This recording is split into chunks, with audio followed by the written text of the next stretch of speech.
है, ठीक है। यूपी बोर्ड परीक्षा 2026 में पेपर देने वाले क्लास 10 में है, ठीक है।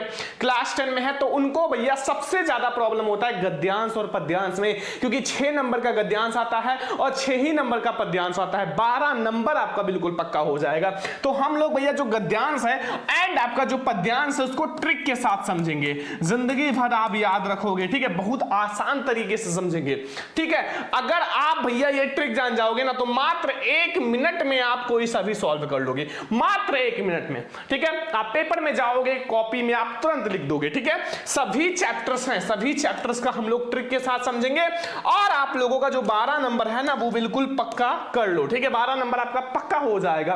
तो बहुत ध्यान से देखना। चलो हम लोग शुरू करते हैं। सबसे पहले हम लोग भैया समझेंगे गद्यांश, गद्यांश कैसे लिखना है, ठीक है।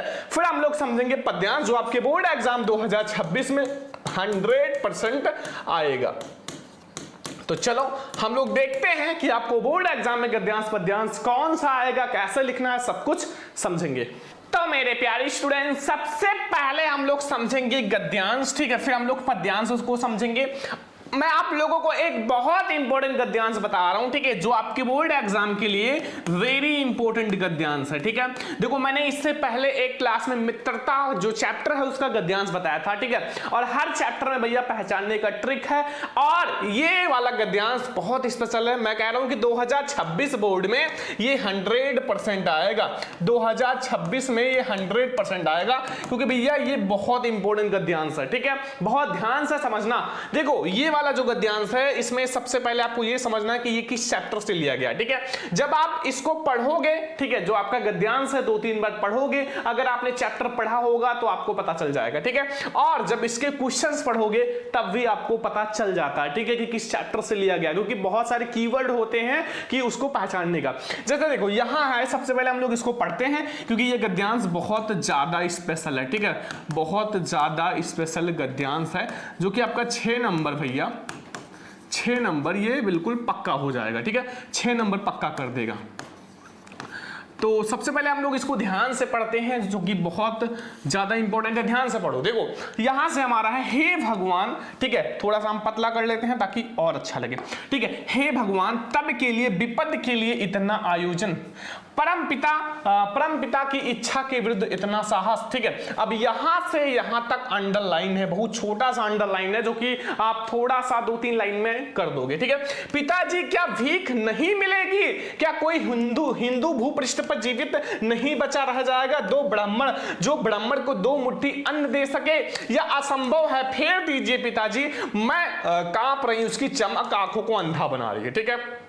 ये पढ़ने के बाद आई होप कि सभी स्टूडेंट को पता चल गया होगा कि ये किस चैप्टर से लिया गया है, क्योंकि ये वाला जो है हर साल भैया, हर साल आपके हर कोड में, यूपी के हर साल हर कोड में भैया ये वाला आपका आता है हर साल, ठीक है। तो अब आप लोग बता दो कि ये किस चैप्टर से लिया गया है। अभी भी नहीं बताना, चलो मैं आपको क्वेश्चन पढ़ता हूं फिर आप लोग बता दोगे। चलो क्वेश्चन देखो, क्वेश्चन में क्या है ध्यान से समझो। पहला आ वाला कि उपयुक्त गद्यांश का संदर्भ लिखो। अगर आपने संदर्भ लिख दिया तो आपको 2 नंबर मिल जाएगा, ठीक है, समझ में आया। एंड आपको रेखांकित अंश की व्याख्या करनी है, 2 नंबर। अब देखो यहां अपने पिता का कौन सा कृत्य, ममता को परम पिता की इच्छा के विरुद्ध मतलब लगा, उनकी इच्छा के विरुद्ध लगा। अब यहाँ क्या है ना, ममता। अब बता दो कि किस चैप्टर से लिया गया, तो ममता चैप्टर से लिया गया, ठीक है। चैप्टर का नाम ही है ममता। अब इसके जो आपके लेखक हैं वो आपके जयशंकर प्रसाद हैं। ममता के कौन है? जयशंकर प्रसाद। तो आई होप कि आप भैया तुरंत 2 नंबर पक्का कर दोगे कि इसके जो लेखक हैं वो जयशंकर प्रसाद जी हैं और जो ये पाठ है उसका नाम ममता है। अब देखो हर एक भैया गद्यांश में कीवर्ड होता है, पद्यांश में कीवर्ड होता है, ट्रिक होता है। जैसे अगर आप मित्रता में देखो तो उसमें मित्र आता है, ठीक है, एंड आपका विश्वास पात्र आता है, विश्वास पात्र, ठीक है। एंड जो आप लोगों का कुसंग आता है, ठीक है, बहुत सारा उसमें आता है, संगति आता है। तो ये सब ट्रिक होते हैं। ममता में आपको कई सारा ट्रिक मिल जाएगा, तो ट्रिक को आप देखो, अपने बुक में टिक लगाओ और आपको अच्छा लगेगा। तो ये 2-2 नंबर के क्वेश्चन हैं। अब सबसे पहले हम लोग क्या देखते हैं भैया, संदर्भ। तो संदर्भ तो सभी को पता है, संदर्भ तो आई होप कि सभी स्टूडेंट को पता होगा कि भैया जो संदर्भ है उसमें हमें केवल क्या करना है, केवल पाठ का नाम और लेखक का नाम लिखना है। अब लिखना कैसे है ये भी तो पता होना चाहिए। पाठ का नाम पता है, लेखक का नाम पता है, अगर आपको लिखना नहीं आता है तो टेंशन मत लेना, ठीक है। कोई जरूरी नहीं कि आप ऐसे ही लिखो, आप क्या करना, वहां हेडिंग डालना, पाठ जो है आपका, पाठ कौन सा है और लेखक कौन है, बस इतना सा हेडिंग डाल के आप लिख सकते हो अगर आपको ये नहीं पता है तो, ठीक है। केवल पाठ का नाम क्या है भैया, ममता, और जो लेखक हैं वो कौन है, जयशंकर प्रसाद। तो इतना आप लिख सकते हो, ऐसे भी आपको पूरा नंबर मिलेगा, ठीक है। क्योंकि यहां आपको लिखना है जो पाठ है उसको ब्लैक से, और जो ये पाठ का नाम है उसको ब्लू से, ठीक है। और ये लेखक, फिर लेखक जो जयशंकर प्रसाद है, बस इतना सा आप लिखकर भैया पूरा नंबर ले सकते हो। बहुत सारे स्टूडेंट ऐसे ही लिखते हैं, लेकिन अगर आप ऐसा लिखते हो तो और अच्छा लगता है।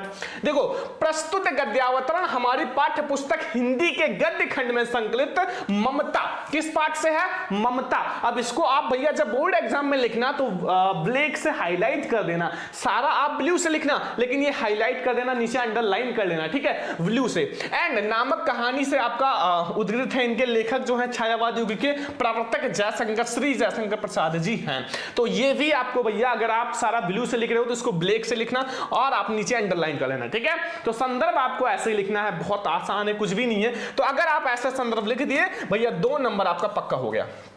अब कहोगे सर अगर यही वाला जो है अगर दूसरे चैप्टर से आता तो क्या करते, कुछ नहीं करना है, बस केवल पाठ का नाम और लेखक का नाम बदल दो, संदर्भ आपका वही रहेगा, ठीक है। समझ में आ गया। तो ये वाला हमारा बहुत इंपॉर्टेंट है। अब देखो दूसरा जो पूछ रहा है वो है रेखांकित अंश की व्याख्या।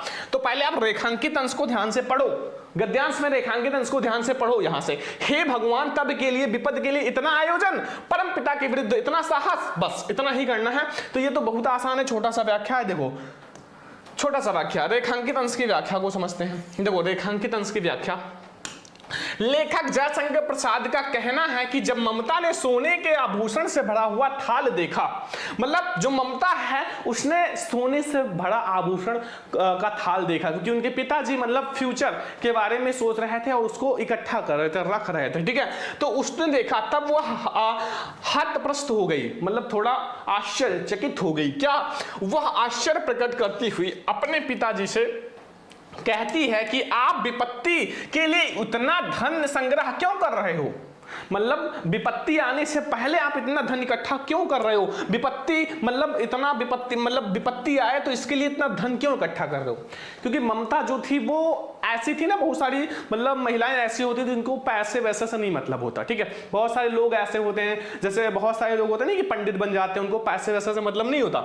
ऐसे भैया ममता भी सोचती थी कि इतने सारे आप क्यों इकट्ठा कर रहे हो, विपत्ति आने से पहले आप ये सारी चीजें क्यों इकट्ठा कर रहे हो। तो भगवान की इच्छा के विरुद्ध इतना साहस और इतना बड़ा दुस्साहस, बस इतना सा है, इतना सा करने का आपको 2 नंबर मिल जाता है। तो ये 2 नंबर आपका हो गया। अब तीसरा क्वेश्चन में क्या पूछ रहा है दोस्त, देखो इसमें पूछ रहा है कि अपने पिता का कौन सा कृत्य ममता के परम पिता की इच्छा के विरुद्ध लगा। तो सभी को पता है कि वो जो इकट्ठा कर रहे थे मतलब सोने चांदी आभूषण, तो वही चीज लगा था। तो यहाँ देखो, अपने पिता के द्वारा शेर शाह के उत्कोच के रूप में किए गए स्वर्ण के सिक्के ममता को इच्छा परम पिता की इच्छा के विरुद्ध लगा, ठीक है। तो अब आप भैया इसको भी कर दोगे 2 नंबर, ये हो गया 6 में 6 नंबर। और गद्यांश आपको बोर्ड एग्जाम में भैया ऐसे ही सॉल्व करना है, गद्यांश आपको बोर्ड एग्जाम में ऐसे ही सॉल्व करना है, 6 में 6 नंबर मिल जाएगा।